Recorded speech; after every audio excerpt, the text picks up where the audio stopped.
அன்பான ரிஷபராசி நேயர்களே, இந்த வாழ்க்கையில் தன்னுடைய வியர்வை துளிகளை எல்லாம் பொன்னாக மாற்றக்கூடிய உழைப்பால சிறந்த ராசி எது அப்படின்னா அது ரிஷபராசி தான்.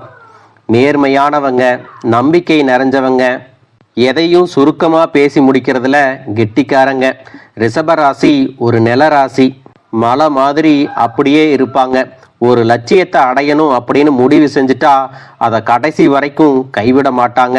ரிஷப ராசிக்காரங்க தன்னுடைய பாதை எது அப்படின்னு தெளிவாக முடிவு பண்ணிட்டாங்கன்னா அதுக்காக எந்த எல்லைக்கும் போய் வெற்றி அடைவாங்க. பணம், சொத்து, வியாபாரம், மதிப்பு, மரியாதை இது எல்லாமே ரிஷப ராசிக்காரங்களுக்கு தானாகவே தேடி வரும். பெரும்பாலும் இவங்க ஏதாவது ஒரு பொறுப்பில் இருப்பாங்க, எதையாவது நிர்வகிச்சுட்டு இருப்பாங்க. சுற்றி இருக்கிறவங்களுக்கு நம்பிக்கை கொடுக்குற மாதிரி தான் எப்போவுமே பேசுவாங்க, பொறுப்பாக இருப்பாங்க. ஒவ்வொரு விஷயத்துக்கும் பணத்தை பார்த்து பார்த்து செலவு பண்ணுவாங்க. இவங்க வாழ்க்கையை பொறுத்த வரைக்கும் சுலபமாக யாரையும் நம்பிட மாட்டாங்க. ஆனால் ஒரு முறை நம்பிட்டாங்கன்னா உயிரே போனாலும் அவங்களுக்கு துரோகம் செய்ய மாட்டாங்க. அந்த அளவுக்கு விசுவாசமானவங்க. இவங்க ஒருத்தரை நேசிக்கிறாங்க அப்படின்னா முழு மனசோடு நேசிப்பாங்க. குடும்பத்து மேலே ரொம்பவே அக்கறை கொண்டவங்க. பொதுவாக பார்த்தீங்கன்னா 4, 8, 12 வீடுகள் எல்லாமே இல்லறம், உறவுகள், மறைவு ஸ்தானம் மற்றும் தடைகளை எல்லாம் குறிக்கக்கூடிய வீடு. இந்த ஸ்தானங்களில் செவ்வாய், கேது அல்லது சனி போன்ற பாவ கிரகங்கள் எல்லாம் இருந்துச்சுன்னா மனசுல அமைதி இருக்காது, சண்டை சச்சரவுகள் எல்லாமே வரும். இது எல்லாம் பிரிவுகளை ஏற்படுத்தும் அப்படிங்கிறத நீங்க ஞாபகம் வச்சுக்கணும். ஆணாக இருக்கீங்கன்னா உங்களுடைய ஜாதகத்துல சுக்கிரன் அப்படிங்கிறவர் மனைவியை குறிக்கக்கூடியவர். அது திருமண இன்பத்தையுமே குறிக்கும். சுக்கிரனோடு கேது சேரும்போது அது திருமண வாழ்வுல குழப்பங்களை கொண்டு வந்து கொடுக்கும். திடீர்னு பிரச்சனைகள் அல்லது பிரிவினை எல்லாத்தையுமே கொண்டு வந்து கொடுக்கும். அதே போல பெண்ணாக இருக்கீங்கன்னா பெண் ஜாதகத்துல செவ்வாய் அப்படிங்கிறது கணவரை குறிக்கக்கூடியது. செவ்வாயோட கேது சேரும்போது கணவனோடு கருத்து வேறுபாடு, சண்டை அல்லது விவாகரத்துக்கான வாய்ப்புகள் எல்லாமே உருவாகும். இது போன்ற சில கிரக நிலைகள் காரணமாகவும் சிற்றின்பங்கள் மேல அதிகமான ஆர்வம் இருப்பது, சுய ஒழுக்கம் குறைவாக இருப்பது மற்றும் தவறான பழக்க வழக்கம், நண்பர்களுடைய சேர்க்கை, இயற்கைக்கு மாறான வாழ்க்கை முறை இதுவெல்லாம் குடும்ப வாழ்க்கையில பல்வேறு பிரச்சனைகளை கொண்டு வந்து கொடுத்துட்டே இருக்கும். மனிதனுக்கு இருக்கவே கூடாத அளவுக்கு அதிகமான மது பழக்கம், போதை பழக்கம், தன்னுடைய வாழ்க்கை துணை மேல நம்பிக்கை இல்லாம அடித்து துன்புறுத்துறது. இன்னும் சிலர் பார்த்தீங்கன்னா அவங்களுடைய ஆரோக்கியத்தையும் உடல் நலனையும் கவனிக்கிறது இல்லை. இதனாலேயே இதயம் சார்ந்த நோய்கள், கல்லீரல் பாதிக்கப்படுறது, கிட்னி செயலிழந்து போறது மற்றும் புதுவிதமான புற்றுநோய்கள் இதுவெல்லாம் அவங்களுடைய வாழ்நாளை குறைச்சிட்டு இருக்கிறத நம்ம அன்றாடம் பார்த்துக்கிட்டு தான் இருக்கும். இது மாதிரி எத்தனையோ கஷ்டமான சூழ்நிலைகள்ல உங்களோடு இருந்து எல்லாவற்றையும் சகித்து கொண்டிருந்த உங்களுக்கு உயிரான உறவு இந்த வாழ்க்கையவே வெறுக்கிற மாதிரியான சம்பவங்கள் எல்லாமே நடக்கலாம். ஒரு கட்டத்துக்கு பிறகு பார்த்தீங்கன்னா அவங்க எல்லாம் உங்களை விட்டு விலகி போறதுக்கும் வாய்ப்புகள் அதிகமாக இருக்கு. இதுக்கு பிறகு இந்த மாதிரி உங்க வாழ்க்கையிலும் நடந்துக்க கூடாது அப்படின்னா மனசு விட்டு பேசுங்க, அவங்களோட நேரத்தை அதிகமாக செலவிடுங்க, உங்க மேல அவங்களுக்கு நம்பிக்கை வர்ற மாதிரி நடந்துக்குங்க. பணம், வசதி, வாய்ப்புகள் எல்லாருக்கும் தேவை அப்படின்னாலும் அதை வச்சு ஒரு நிம்மதியான அழகான ஒரு வாழ்க்கையை வாழ முடியாது. ஏன் அப்படின்னா கோடீஸ்வரனா இருக்கிறவங்களும் கஷ்டப்படுறத பார்த்துருக்கிறோம், ஏழைகளா இருக்கிறவங்க ரொம்பவே சந்தோஷமா இருக்கிறதையும் பார்த்துருக்கிறோம். பணம் அப்படிங்கிறது நமக்கு தேவையாக இருந்தாலும் அதை வச்சு சந்தோஷமான வாழ்க்கையை நம்ம முழுசா வாழ முடியாது. இதற்கு பிறகு அவங்க மேல நீங்க உண்மையான அன்பு காட்டுறது, சாப்பிட்டியா அப்படின்னு மனசார கேட்கறது, அவங்க என்ன சொல்ல நினைக்கிறாங்க அப்படிங்கிறத காது கொடுத்து கேட்கறது, எந்த மாதிரி கஷ்டங்களை எல்லாம் அவங்க அனுபவிக்கிறாங்க, எந்த சிச்சுவேஷன்ல இருக்கிறாங்க அப்படிங்கிறத சிம்பதி, எம்பதி எல்லாம் பார்த்து நடந்துக்க வேண்டியது ரொம்பவே அவசியம். ஏற்கனவே இந்த மாதிரி சின்ன சின்ன தவறுகள் மூலமா பிரிஞ்சிருக்கீங்க அப்படின்னா நீங்க சேர்ந்து வாழணும் அப்படின்னு ஆசைப்பட்டீங்கன்னா நீங்க விவாகரத்தே வாங்கியிருந்தாலும் கூட இருவருடைய உள்ளத்திலும் உங்களுக்கு தூய புரிதல் வர்ற வரைக்கும் உண்மையா நடந்துக்குங்க.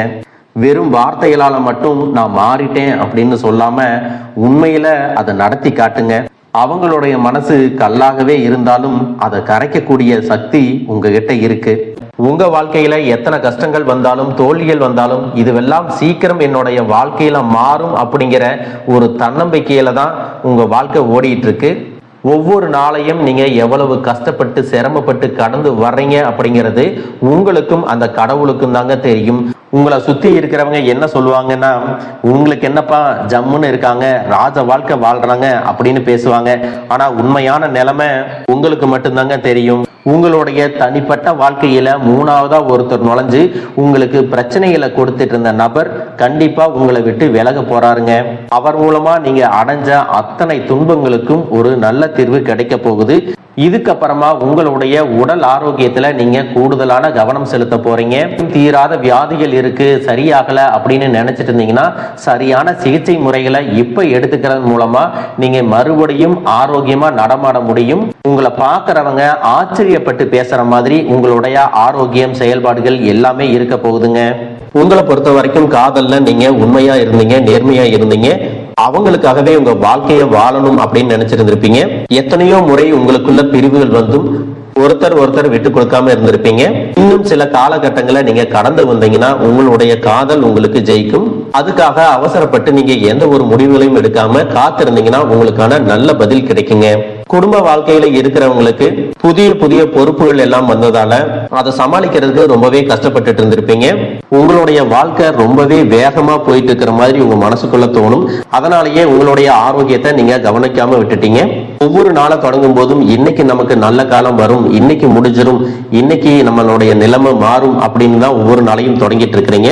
ஆனாலும் பாத்தீங்கன்னா இந்த 11 மாசமா உங்களுக்கு நீங்க நினைச்சதுல பாதி அளவு கூட முழுசா நிறைவேறல.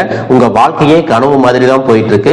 வாழ்க்கையில ஒவ்வொரு தடவை தோல்வி அடையும் போதும் தடுமாறி கீழே விழும்போதும் உங்களுடைய மன கஷ்டத்தை வெளியில யார்ட்டையாவது சொல்லி அழுவணும் போல தோணும். பலவீனத்தை வெளியில சொல்லக்கூடாது அப்படிங்கிற காரணத்துக்காக உங்க மனசுக்குள்ளேயே நீங்க புழுங்கிட்டு இருந்தீங்க. ஒரு பிடிப்பே இல்லாம தான் இந்த வாழ்க்கையை வாழ்ந்துட்டு இருக்கீங்க. உங்களுடைய அனைத்து கேள்விகளுக்கும் பிரச்சனைகளுக்கும் தீர்வாகவும் பதிலாகவும் இப்ப இருக்கக்கூடிய சூழ்நிலைகள் உங்களுக்கு நல்ல விதமா மாறப்போகுது. இதுவரைக்கும் உங்களுக்கு திருமணம் சார்ந்த விஷயங்கள்ல தடைகள் ஏற்பட்டு மன உளைச்சல்ல இருந்தீங்கன்னா அதுவெல்லாம் உங்களுக்கு அந்த தடைகள் எல்லாம் நீங்கி விரைவிலேயே திருமணம் கூடுவதற்கான வாய்ப்புகள் வரப்போகுது. உங்களுடைய மனசுக்கு பிடிச்ச மாதிரி அழகான நல்ல வருமானம் இருக்கக்கூடிய வாழ்க்கை துணை கிடைக்க போறாங்க. பள்ளி கல்லூரிகள்ல படிச்சுட்டு இருக்கிறவங்களுக்கு அவங்களுடைய படிப்புல அதிகமான கவனம் செலுத்துவாங்க. போட்டித் தேர்வுகள் மற்றும் கல்வி சார்ந்த செயல்பாடுகள்ல அவங்களுக்கு ஆர்வத்தோட செயல்படுறதன் மூலமாக அதிக மதிப்பெண்கள் கிடைக்கும். தேர்வுல எல்லாத்துலயும் வெற்றி பெறுவாங்க.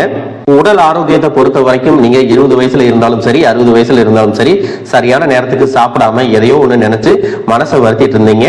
இதுக்கப்புறமா பாத்தீங்கன்னா உங்க மனசுல இருக்கக்கூடிய பாரம் எல்லாம் குறைஞ்சு நிம்மதி கிடைக்க போகுது. ஆரோக்கியமான விஷயங்களை மட்டுமே செய்ய போறீங்க. தொழிலை பொறுத்த வரைக்கும் வியாபாரம் செய்யக்கூடியவங்களுக்கும் ரியல் எஸ்டேட் பண்றவங்களுக்கும் பல மடங்கு லாபம் கிடைக்க போகுது. மருந்து ரசாயனம் உணவுப் பொருட்கள் தொழில் செய்யறவங்களுக்கு கணிசமான லாபம் கிடைக்க போகுதுங்க. அரசாங்க பதவியில இருக்கிறவங்களுக்கு இதுவரைக்கும் அவங்க செய்யக்கூடிய வேலைகள்ல ஒரு மன அழுத்தம் இருந்திருக்கும். பதவி உயர்வுகள் எல்லாம் தடைபட்டு இருக்கும். இனி அந்த சூழ்நிலைகள் எல்லாம் மாறி பணி செய்யக்கூடிய இடங்கள்ல மன நிம்மதி கிடைக்கும். எல்லா வேலையும் மன திருப்தியோட செஞ்சு முடிப்பீங்க. பதவி உயர்வுகள் கிடைப்பதற்கான வாய்ப்புகள் இருக்குங்க. குடும்பத்துல இதுவரைக்கும் சரியான புரிதல் இல்லாம போறது, பண பிரச்சனை, கடன் பிரச்சனை, சொத்து தகராறு இதுவெல்லாம் இருந்திருக்கும். 2026 புத்தாண்டுல இதுவெல்லாம் உங்களுக்கு மாறப்போகுதுங்க. நீதிமன்றத்துல வழக்குகள் இருந்தா கூட அதுவெல்லாம் உங்களுக்கு சாதகமா கிடைக்க போகுது. நீண்ட காலமா பணம் வருவதில் உங்களுக்கு தடைகள் இருந்துட்டு இருந்துச்சு. அந்த தடைகள் எல்லாம் நீங்கி எதிர்பாராத உதவி மற்றும் உங்களுக்கு வர வேண்டிய பணம் நிச்சயமா கிடைக்க போகுது. தொழிலை பொறுத்த வரைக்கும் பாத்தீங்கன்னா உங்களுக்கு நம்பிக்கையான வாடிக்கையாளர்கள் கிடைப்பாங்க. உண்மையான விசுவாசமான வேலையாட்கள் கிடைப்பாங்க. உங்களுடைய உற்பத்தி அதிகமாக போகுது. வெளிநாடுகளுக்கு ஏற்றுமதி செய்யக்கூடிய வாய்ப்புகள் அதிகமாகும். இதுவரைக்கும் என்கிட்ட இருக்கக்கூடிய பணம் எனக்கு பத்தல அப்படிங்கிற மாதிரி ஒரு மைண்ட் செட் வச்சிருந்தீங்கன்னா அதை உடனே மாத்துங்க.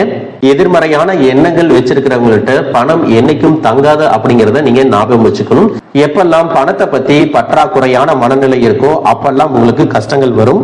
அதனாலதான் பாத்தீங்கன்னா என்கிட்ட இதுக்கெல்லாம் பணம் இல்ல, நான் சாப்பாட்டுக்கே ரொம்ப கஷ்டப்படுறேன் அப்படின்னு என்னைக்குமே சொல்லாதீங்க. உங்களுக்கான கிரக நிலைகள் எல்லாம் சாதகமா இருக்கும்போது உங்களுக்கான வருமானம், தொழில், வேலை வாய்ப்பு எல்லாமே கிடைக்க போகுது. அதை வச்சு நீங்க வாழ்க்கையில முன்னுக்கு வரணும். இதுவெல்லாம் உங்களுடைய வாழ்க்கையில நடக்குமா அப்படின்னு என்னைக்குமே கேள்விக்குறியோட இருக்காதீங்க. முழுசா நம்புங்க. சத்தியம் சொல்றேன், கிரக நிலைகள் உங்களுக்கு சாதகமா இருக்கும் பொழுது வாய்ப்புகள் கிடைக்கும். அந்த வாய்ப்புகளை தடுக்கிறதுக்கும் கெடுக்கிறதுக்கும் சில நேரங்கள் கெட்டதா அமையும். சில மனிதர்கள் கூடவே இருந்துட்டு உங்களுக்கு வரக்கூடிய வாய்ப்புகளை தட்டி பறிப்பாங்க. தெரிஞ்சே சில பேர் துரோகங்களை செய்வாங்க. இன்னும் சில நேரங்கள்ல பாத்தீங்கன்னா உங்க மனசுக்குள்ள நெகட்டிவான எண்ணங்கள் வந்து இதுவெல்லாம் எனக்கு செட் ஆகாது, இது என்னால செய்ய முடியாது, இது எனக்கு நடக்காது அப்படின்னு நீங்களே எல்லா வாய்ப்புகளையும் தவற விட்டுருவீங்க. அதனாலதான் இது வரைக்கும் கைக்கு எட்டினதெல்லாம் உங்களுக்கு வாய்க்கு எட்டாம போயிடுச்சு. இதுக்கப்புறம் நீங்க பாசிட்டிவா இருந்து கிடைக்கக்கூடிய வாய்ப்புகளை சரியா பயன்படுத்திட்டீங்கன்னா நீங்க ராஜாவா இருக்க போறீங்க. 2026ஆம் ஆண்டுல நீங்க ஒரு புது மனுஷனா வாழ போறீங்க. வாழ்க வளமுடன், வாழ்க பல்லாண்டு.